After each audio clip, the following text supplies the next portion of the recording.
کو ہلا دیا۔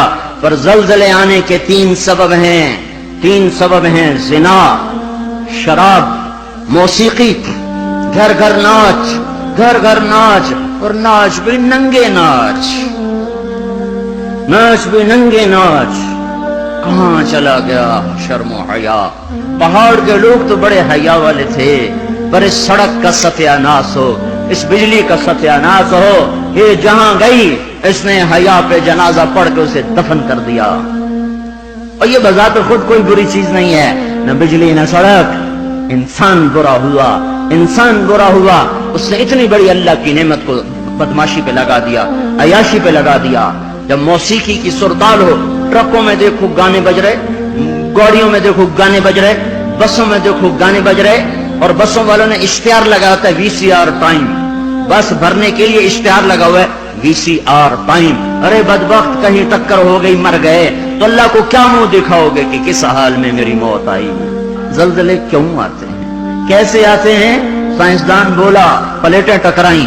کیوں آتے ہیں؟ وہ چپ ہو گیا تو ہم بولے زلزلے اس لیے آتے ہیں کہ میرے محبوب صلی اللہ علیہ وسلم نے فرمایا جب حکومت کے افسر بددیانت ہو جائیں گے، جب حکومت کے افسر بددیانت ہو جائیں گے اور حکومت کے خزانے کو خود لوٹ جائیں گے، جب حکومت کے افسران حکومت کا خزانہ خود لوٹ جائیں گے، جو عوام کے لیے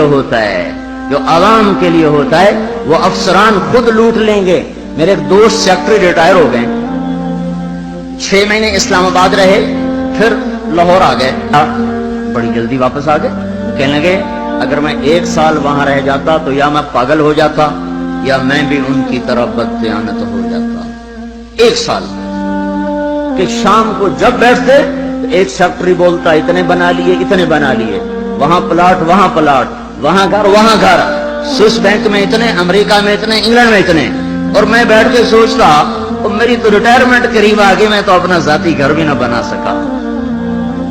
تو مجھے خیال آیا اگر 6 ماہ میں اور رہ گیا تو یا میں ان کی طرح ظالم بھیڑیا بن جاؤں گا یا پھر میں پاگل ہو جاؤں گا۔ تو میں نے ان کے ہاتھ جوڑے، مجھے واپس لاہور بھیج دو، کسی کھڈے میں ڈال دو، باقی وقت عافیت سے گزر جائے۔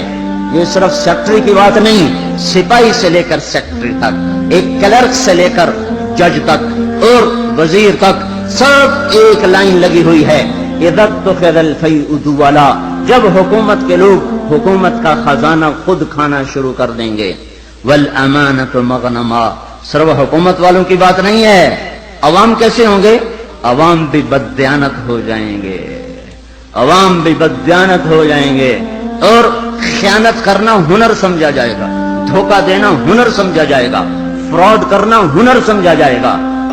نکمے ترین انسانوں کے ہاتھ میں ہوگی، جن کے سینوں سے دل نکل کر پتھر پھٹ ہوں گے، جنہیں انسانیت کے غم اور درد سے کوئی سروکار نہ ہوگا، انہیں صرف اپنا پیٹ نظر آئے گا، ان بدبختوں کو اور کچھ نظر نہ آئے گا۔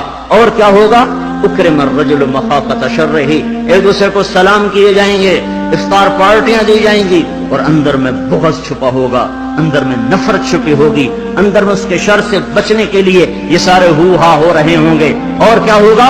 وارتفعت الاصوات فی المساجد، مسجدوں میں لڑائیاں شروع ہو جائیں گی، جھگڑے شروع ہو جائیں گے، فرقہ واریت کی آگ بھڑک اٹھے گی، اور نادان خطیب وہ ایسی آگ لگائیں گے کہ سارا چمن جل کے راکھ ہو جائے گا، اور جو امت اوروں کو سایہ دینے والی تھی وہ ایک دوسرے کا گلے کاٹنے پر لگ جائے گی۔ مسجدوں میں آگ بھڑک اٹھے گی فرقہ واریت کی اور نفرت کی اور تعصب کی۔ اور کیا ہوگا؟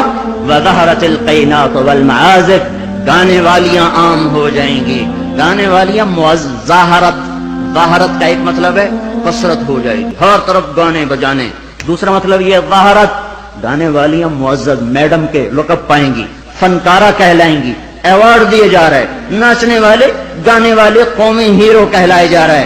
ہائے ہائے، اس امت کا ڈوبنا مقدر ہو ہی جاتا ہے، جہاں ناچنے والے، جہاں گانے والے، جہاں بلہ پکڑ کے کھیلنے والے ہیرو بن جائیں، وہاں اس قوم کا ڈوبنا ہی مقدر ہے، جہاں صرف ایک گیند اور بلے پر لوگ قربان ہو رہے ہوں اور فدا ہو رہے ہوں اور ناچنے والے اور گانے والے اور گانے والیوں پر لیبل لگائے جا رہے ہوں اور ان کو میڈل دیے جا رہے ہوں، اور گھر گھر تہذیب ننگی ہو چکی ہو۔ اور آج کا کیبل تمہیں کیا دکھا رہا ہے؟ کون سا ایبٹ آباد کا گھر ہے جہاں جہاں عزت کا دامن چاک نہ ہوا ہو، جہاں حیا کو اٹھا کے باہر نہ پھینک دیا گیا ہو، جہاں شرم و حیا کسی پہاڑ کی چوٹی میں جا کر دفن نہ کر دیا گیا ہو۔ وظہرت الکائنات والمعازف، گانے والیاں، گانا عام، موسیقی عام۔ اقبال رحمت اللہ علیہ نے فرمایا تھا، تجھ کو بتاتا ہوں کہ تقدیر امم کیا ہے، شمشیر و ثنا اول، طاؤس و رباب آخر، ریتھم